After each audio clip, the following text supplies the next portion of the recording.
Next, let's take a more detailed look at this, at the teachings of the great masters and elders on this topic. Venerable Atisha, a renowned Buddhist master and scholar whose profound teachings have guided countless practitioners throughout history, once imparted a significant message. He said, Venerable Atisha said, "My fellow practitioners, all dear, in the vast swamp of samsara, there is truly no lasting happiness. We must still head directly toward the dry land of ultimate liberation.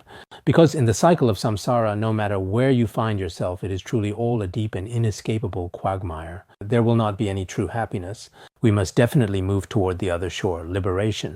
He also said, even if one purely upholds the 3 sets of vows, but if one does not develop renunciation to the 3 realms of samsara, it causes continued samsara. Though we uphold the pratimoksha vows, the bodhisattva vows, and the vajrayana vows, and keep the precepts well, if a person lacks renunciation, the 3 realms of samsara, if they do not have this determination to be free every time they take vows, Pratimoksha vows cause samsara, but what of bodhisattva and vajrayana vows?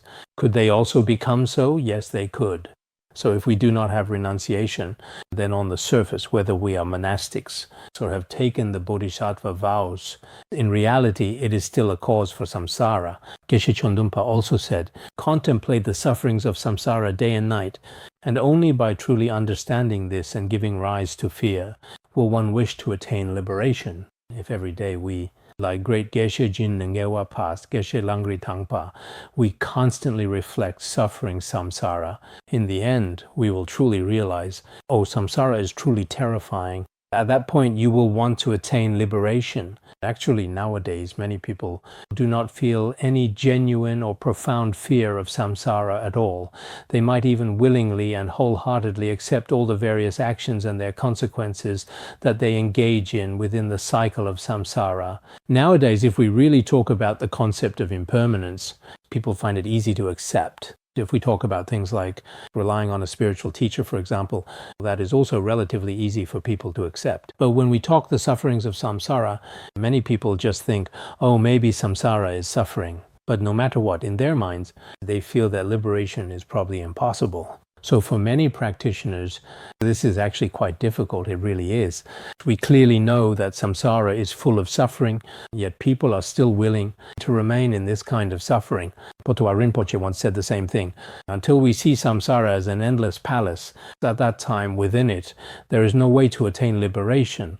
We view samsara as something beautiful, like an infinite palace, and feel happy, thinking life is very meaningful. If that's the case, then this person has no hope of liberation. You will only continue to wander endlessly in samsara. He also said that merely escaping from the lower realms and being reborn in the higher realms of humans or gods still brings no true happiness, let alone the lower realms. Actually, the heavenly and human realms are considered relatively good, but there is no real happiness in them either. There is nothing lasting, permanent, or stable there. Therefore, it is essential that we must understand that samsara is completely and utterly a state of suffering.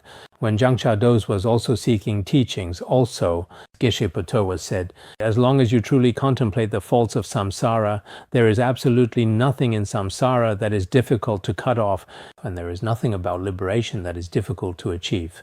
If we truly have renunciation, what we call renunciation, many people may not actually have this. If you don't really have the wish to be liberated from samsara, then your practice will just be like that, superficial. Geshe Karawa also said, you must learn to contemplate that no matter where you are reborn, there is no real happiness to be found.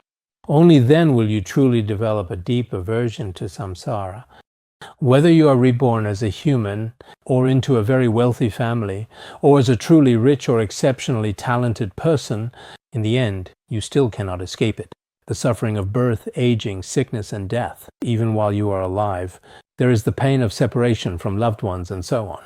So no matter what kind of rebirth you have, samsara is always suffering. If you have this kind of a really strong conviction, then there is indeed a strong hope for truly ultimate liberation. Actually, this profound renunciation is indeed also the very foundation of true liberation.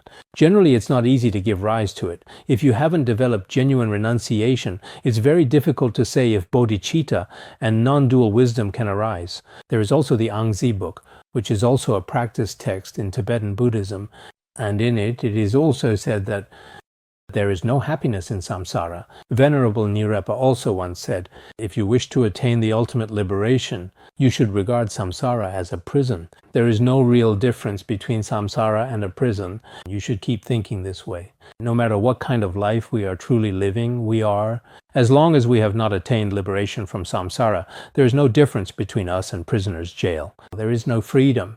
On the surface, everyone seems to be free. But in reality, each and every person is tightly bound by the shackles of afflictive emotions, so there is indeed really no such thing as freedom.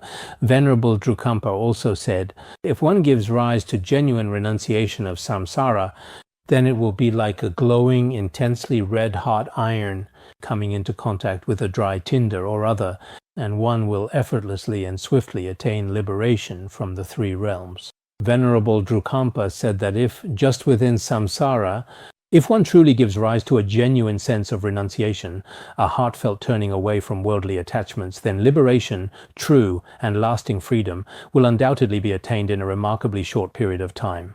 What kind of incredibly short time is that? It's like the instantaneous spark created when flint and steel strike together. When a piece of flint and a steel striker are struck together forcefully, a small spark is instantly produced. If this tiny small spark indeed falls onto dry, flammable tinder, it can very quickly ignite a dangerous fire. Here it is commonly said, a glowing, red-hot iron indeed, but just having a red-hot iron alone may not be enough. It must be combined with flint. In words of my perfect teacher, when discussing various causes and conditions, this is also mentioned, isn't it? For example, when boiling tea on the road, if any one element is missing, it won't work. So in ancient times, when people made fire, it wasn't like today's lighters and matches. They would usually possess a piece of fire iron and also a white flintstone. When these two objects were struck together, they would invariably create a spark. The prepared tinder would immediately catch the tiny spark, and then they could successfully make a fire. In a very short amount of time, a sustained fire would ignite. In precisely the same way, if we have genuine renunciation, we can practice any Dharma method. Practicing Guru Yoga is also possible. Practicing Dzogchen is also possible. Practicing bodhicitta is possible. If there is no renunciation, it's building on ice. Everyone has strong attachment to samsara, a very firm grasping at its reality, and a particularly strong attachment to this present life. Especially, why is it that in Chinese Buddhism, it is often said to see through this life? In fact, seeing through this life is actually the prerequisite for renunciation. In Tibetan Buddhism, it is often taught to completely abandon this present life. Whether it's truly abandoning this life or merely seeing through this existence, if you haven't genuinely let go of these worldly things, then liberation is very difficult. In order to cut off samsara, you must be diligent right now. This is also stated in the Book of Analogies. Having wandered endlessly in the past, it is impossible for it to disappear on its own, because it cannot naturally be eliminated. It must therefore be actively dispelled. If we do not practice, this cycle of samsara of ours will not just disappear on its own naturally. It is very difficult. The time to dispel it is precisely when we have obtained a human body in this life. This is an extremely important point. There are also very similar teachings and principles found within the Blue Manual. The great yogi may have been the guru of Atisha himself.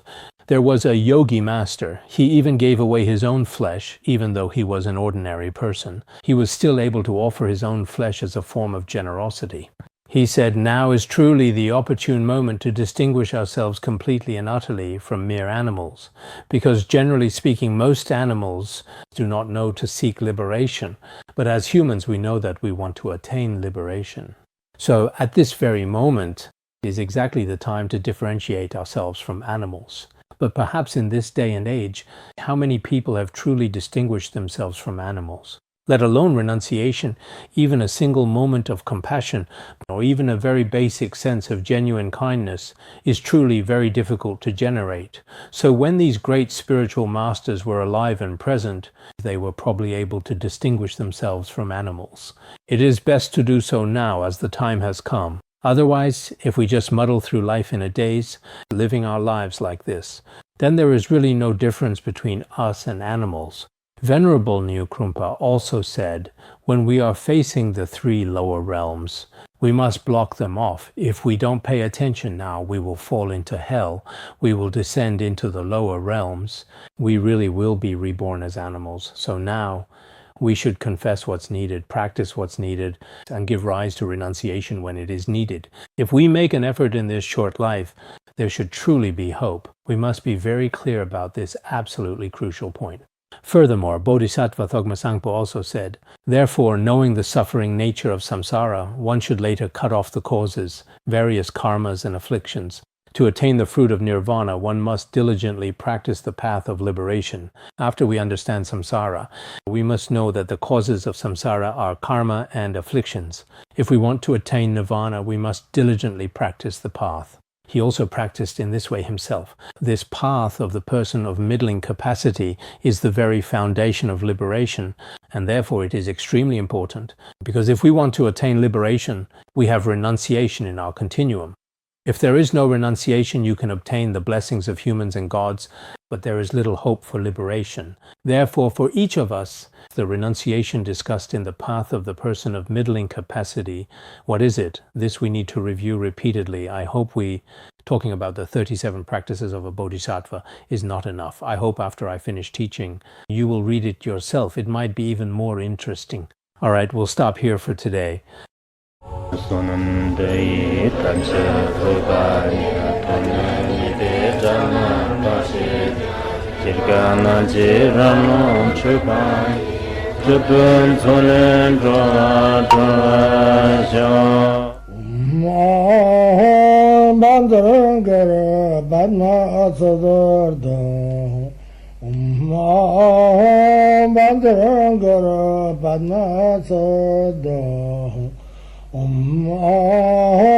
Bandara Badma Sodargye